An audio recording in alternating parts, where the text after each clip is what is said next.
And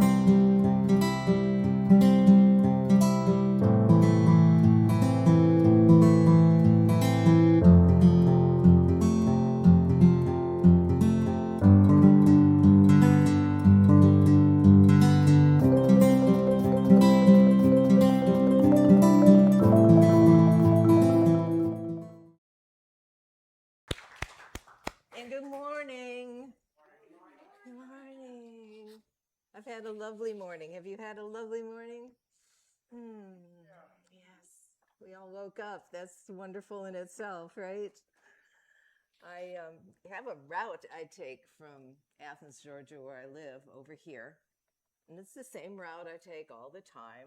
I'm going to go through this way and that way and then get on 20. And today, my little GPS Siri thing was like, oh, you can take this route. And I said, I'm trying, looking at the phone, trying to see where it actually was going. And I said, it knows. So I'll just take this route. And it did know, but I didn't know. But it took me south of Athens instead of starting to go east and then south. So I was in this gorgeous countryside. It was everywhere, and I love trees and clouds. People ask why I like to drive so much. It's because I love trees and clouds. And what do you see when you're driving most of the time? Trees and clouds. It was so beautiful. And there were hardly any cars out. And the trees were big and just one little tiny town maybe after another, and some roads that were just very quiet and peaceful. And I thought to myself, and what a gift. I didn't ask for this gift, but there it was. It was right there supporting me, and I just loved it. So I'm going to take the old way home now. But, I like to think about the different ways Spirit shows up and the different gifts when we realize they're a gift. And it certainly was a gift to take that route. I brought a couple of goodies today, and I have a couple of quick things I wanted to mention. We have some booklets on the back table from Unity Publications. One is on healing, and the other one is just beautiful things on everything. So you might enjoy that. Also, you should have received a slip of paper when you came in. It's called Will, one of the 12 powers of unity. And we'll have it up on the screen for those that are watching online. And if you want, you could actually turn around and wave at the camera and go like, hello, everybody that's watching online. We really appreciate you. Thank you. We feel their energy too. So Unity's 12 powers were put together a long time ago, partly by Charles Fillmore, partly from some other people too. And one is assigned for each month. So our power for this month, August, is will. And I'll be back here in 2 weeks, and we're going to do the power for September, which is one of my favorites, which is order, because I love working with order, and I've been doing a lot of decluttering at home. If you'd like, we can repeat this together, starting with in this moment. Don't have to, always a choice. In this moment, I pause to recognize the spiritual power of will within me. It is the energy of confident living, decision-making, and determination. My power of choice helps me stand strong and resilient when I feel challenged. I am able to respect the preference of others while maintaining my own healthy boundaries. I now make decisions that are grounded in my positive nature and expect them to unfold with perfect, joy-filled outcomes. Centered in spirit, I notice and appreciate synchronicities and sacred moments that are filled with the unmistakable presence of the divine. My mind, heart, and my inner being recognize and rejoice in the infinite possibilities that life offers me. From an elevated spiritual view, I make choices that are life-affirming, and growth-oriented. And then the affirmation, I move forward with confidence as I consciously choose each step on my path. And that's sort of tied in with my drive this morning. It's just like, oh, okay, I didn't plan this, but I'll accept it. And if it doesn't seem like a good way to go, I just know I don't ever need to do it again, but I'm going to do it again. If you haven't heard, there is a retreat that is going on next month up at Lake Junaluska. Some of you have been to these retreats in the past, put on by ummas.org if you want to look it up. Unity Ministers of the Mid-Atlantic States. So ummas.org. You can ask me about it after the service. It's at beautiful Lake Junaluska. 2 really wonderful guest speakers, Pam Grout and Martha Creek. I've adored Pam Grout's teachings and writing. She's written so many books, 20, many of them on the New York Times bestseller list. She wrote E Squared, which was one of her first and most popular books, and just delighted that they are going to be there. If you go online and look at it, if it seems a little pricey, we've got some alternatives this year it's my commercial, to make it easier on folks to share rooms or to even stay somewhere else and just come for the retreat part of it. That is up in North Carolina. And Lake Junaluska is a gorgeous place. Big lake, beautiful waters, hiking trails, and just the peace and the serenity. It's near Waynesville. So commercial over. You can say yay now. Yay. Today, main theme being to pause, to breathe, and to center. That might be a good mantra to carry with you through the week or weeks ahead. When things get tough, when we are feeling like the world isn't the way we want it to be, or when life throws us a curveball or a challenge, or even when things are really, really, really the way we want them to be. We can take time to pause. Right? We can take time to breathe. It comes pretty naturally, right? But conscious breathing, holding the breath for a moment and then letting go. We can practice that right now if you want. We've been practicing all our lives, but how about one more time? Taking a pause, taking a breath, holding it just as long as you're comfortable, and then whooshing it out. Pause and breathe. And that centering, if we do those first 2 things, we don't even have to focus a whole lot on the centering because that helps center us. I remind myself a lot of times to pause when I'm reacting to something, when perhaps someone is saying or doing something I don't appreciate or don't think is right, really none of my business. In that pause, I can remember really none of my business, or to send love, or to find a positive return to whatever that is that's happening. Pause, breathe, and center.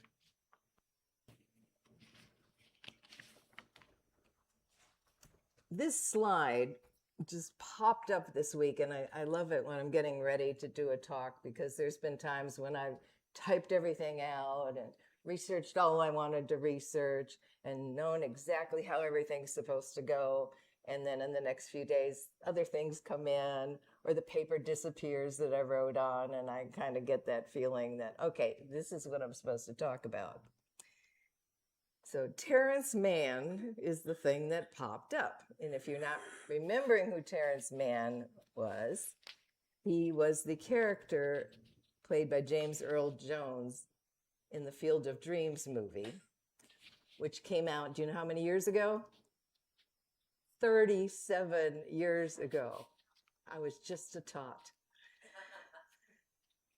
I've watched that movie so many times over all these years. It felt metaphysical in so many ways, spirits coming back from the past, playing baseball. If you haven't ever watched it, highly recommend it. Well, baseball players coming back. If you build it, they will come theory. If you love, you can transport and change time and do other things. But Terrence Mann said this: there comes a time when all the cosmic tumblers have clicked into place and the universe opens itself up for a few seconds to show us what's possible. And I was just loving this quote when it came back up again. And I was like, wow, yeah, Terrence, yeah, tumblers clicking into place, yeah, few seconds. And after about 3 days of that, I went like, wait a minute. The tumblers have to click into place? Do the tumblers have to click into place for the universe to open itself to us? Maybe the tumblers are meditation and breathing and pausing and centering. Maybe not even that. The universe is always open to us. Maybe we need to remember, or maybe I'll just speak for myself, maybe I need to remember to be in a place where I'm open to it. And yes, maybe there's those times when just something seemingly absolutely magical, how in the world did this happens. And we stop and we pause and we go, oh, God. Or we got to call a bunch of friends. You'll never guess what just happened. This and that fell into place. Oh my God, Spirit.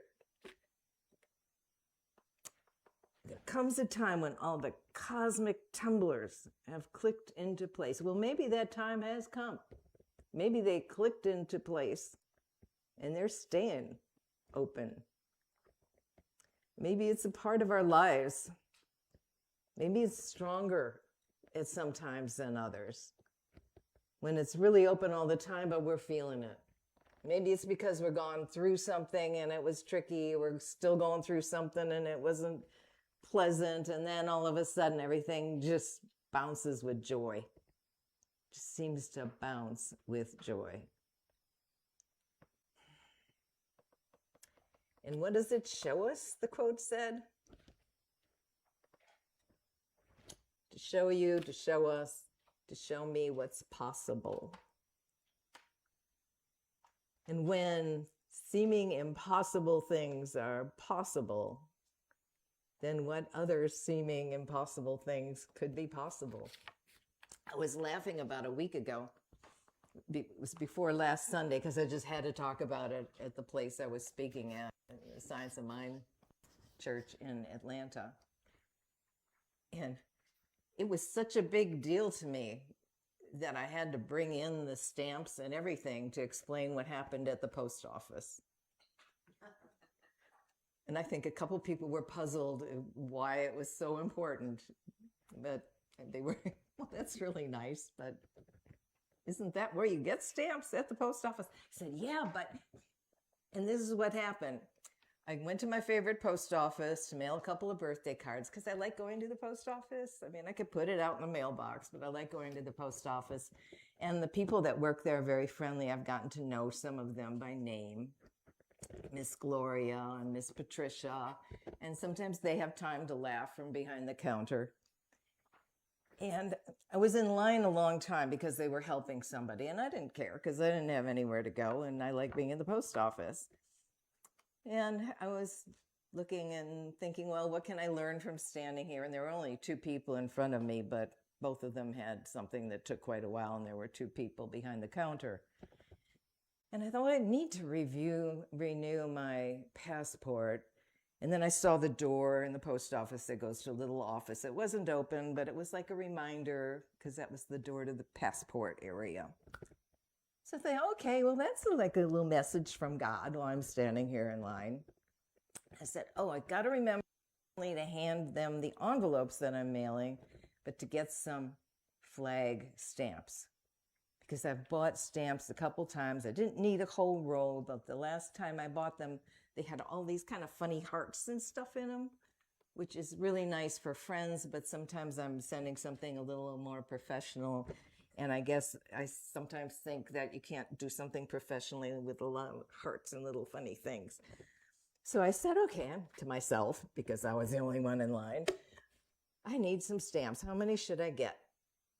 And I thought, okay, I should get 12. I said, no, I don't really need that many. Then went into a long discussion because it was quite a while in line. And I said, okay, I'll get 10 stamps. And sometimes I feel Spirit speaking to me. Just, do you get that? It's not like a voice from the clouds or from a movie. It's just a kind of still voice. It's just maybe giving you a little number or a nudge or something. And it said 7 stamps. I said, okay, 7 stamps. I'll get 7 flag stamps. It took a little while longer still to get up to the window. And when I got up there, my friend Miss Gloria was there, and I said, okay, I want to be sure these letters go out today, and I'm going to buy some flag stamps, some forever flag stamps. And as she just was looking at me, I looked down, because there she is behind the counter, and there was like a metal tray there. And there were no stamps on the tray except for one group of 6 stamps, flag stamps, in the middle of kind of post office nowhere. And I said, I want 7 stamps. And I looked again, and one was turned under. There were 7 stamps in a kind of a thing like that, a square with one little stamp that had been hiding because I guess it didn't hear the voice of God. I was so delighted about that I told like 10 people that day and then spoke about it the next Sunday. That's like one of the smallest things Spirit can do for us. And there are so many really, really big things. The path that goes the right way. The friend we meet that turns out to be a lifetime friend. The book we read that just surprises and delights us. The stamps in the post office. There comes a time when all the cosmic tumblers have clicked into place and the universe opens itself for a few seconds to show us what's possible. There's lots of times this happens. Nothing against Terrence Mann. And other things pop up when I'm preparing for a talk. Like I said, I prepare it and then things show up out of nowhere. So I end up putting the other written out, perfectly figured out thing aside. This comes from Eric Butterworth. How many of you have read a book by Eric Butterworth? Studied it, but look, if you're at home, everyone's got their hand up. And how many people in online? Okay, at least 25. Okay, just kidding. Listen to the voice of silence within. It is saying to you, you are a unique and wonderful individual. You are important. You are not just a statistic, but a vital part of the universe. Next time someone asks you how you're doing, say, I'm a vital part of the universe, or tell them they are. Truly, you live in its center. You are its center. You are a center of the universe. God has something wonderful to say through you, which God can only say as you. God, Spirit, the divine, holy, all, whatever your name for that is. And he concluded this little part with, the cosmos can never be quite complete without you. The cosmos can never be quite complete without you. So where does this all take us?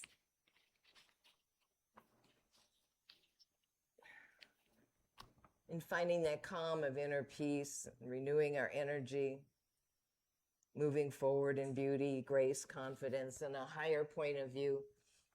I think, to me, it's just being open as best I can to really watch where my thinking is going.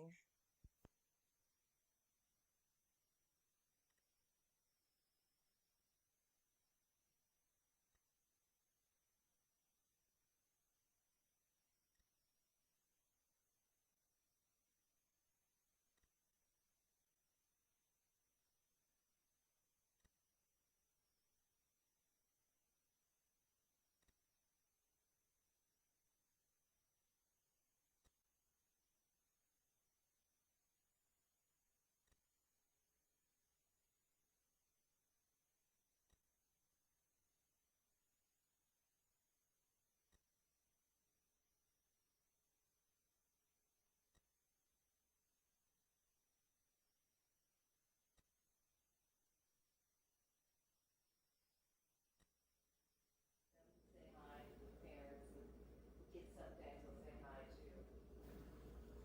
Or in the grocery store, to just speak to people, to nod, smile. The light you carry helps others remember their light, I think. And I think the more light we turns to us, and I just, some days I'm just so flabbergasted by the amount of joy that's all around me. Some days, even if I don't leave the house much, the amount of joy that shows up in other ways, phone call, text. And that reminds me, am I sending out texts and phone calls and letters that can raise somebody else's spirit up? Dear friend of mine from my first, I went to ministerial school twice, graduated twice, I didn't get to go back the second one that I did. That was at Hillside, Margaret King School in Atlanta. And a dear friend of mine, who's in another city now, sent out a text to me the other day asking how I was doing. And then she sent another text and she was asking for a special birthday gift for her mom. I thought, well, that's interesting. And the gift was this. She was asking a bunch of her friends to send a birthday card to her mother, lived in another state. And I just lit up when I saw that. Because I'll do it, and hopefully a lot of other friends will do it too. And I'm picturing that mom, and that's what lit me up. Seeing her mom, seeing that much love pouring from her daughter. Ask that slight favor of a friend. Kind of takes us back to the post office too.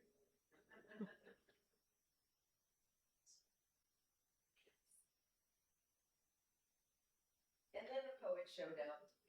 He passed in 2018, so he did not show up personally. But John O'Donohue, the Irish poet, amazing work, said this: there are no manuals for the construction of the individual you would like to become. You are the only one who can decide this and take up the lifetime of work that it demands. This is a wonderful privilege and such an exciting adventure. To grow into the person that your deepest longing desires is a great blessing. I gotta read that again. To grow into the person that your deepest longing desires is a great blessing. If you can find a creative harmony between your soul and your life, creative harmony between your soul and your life, you will have found something infinitely precious. You may not be able to do much about the great problems of the world. Pause. that again. You may not be able to do much about the great problems of the world or to change the situation you are in. But if you can awaken the eternal beauty and light of your soul, it's already awake and it's still awake. You will bring light wherever you go.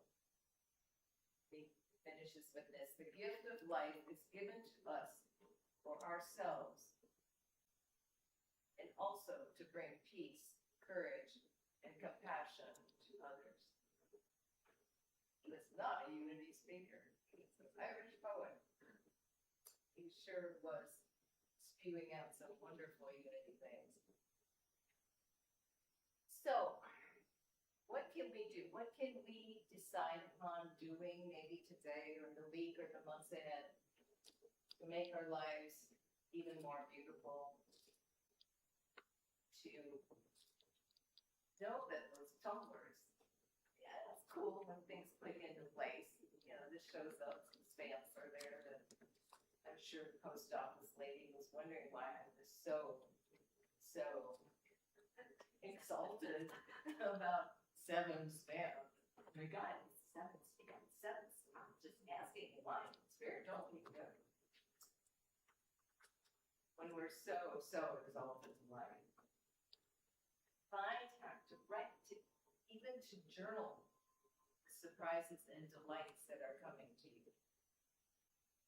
And then sometimes on those days when it doesn't feel very surprising and delighting, you can go back and look at those gratitude lists or things that were just wonderful about today. And as we do those things, I think more and more things fall into place. Or do they? Maybe they're already fallen into place, and more we realize and are open to seeing them. And then to close, this statement I wrote some times ago. I think I wrote it for a Unity retreat ministers thing for them. It says, where are you? You are in the perfect place to be spirit walking and being in this world. Who are you? First, here's what you're not. You are not weak. You are not enough. You are not a pawn of life. You're not just an observer. You are an integral part in the making of a refreshed, reinvigorated, renewed, revolutionized, blooming with loving kindness world. You are powerful beyond measure. You have infinite strength and wisdom and energy. You have all that it takes to continue to create a fabulous life for yourself. Already have a fabulous life? Then create a super fabulous life. You have the ability, just by being alive, to make the world an even better place.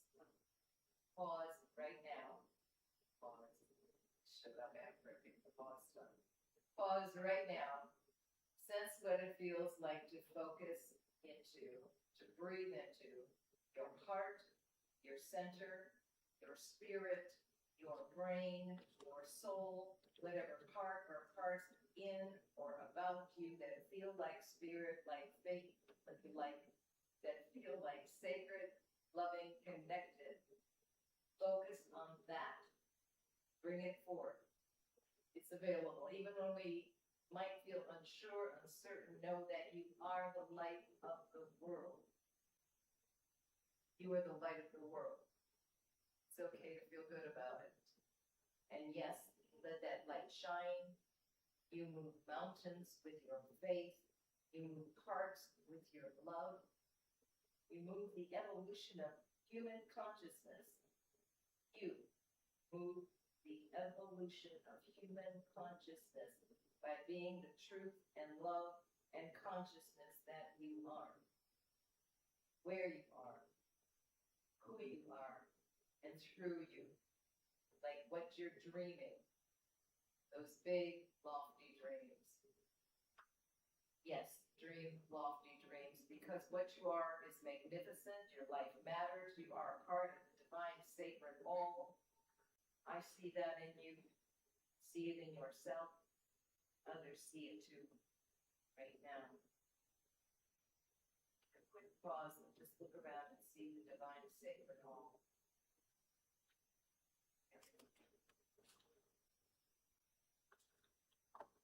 Others see it too, right now.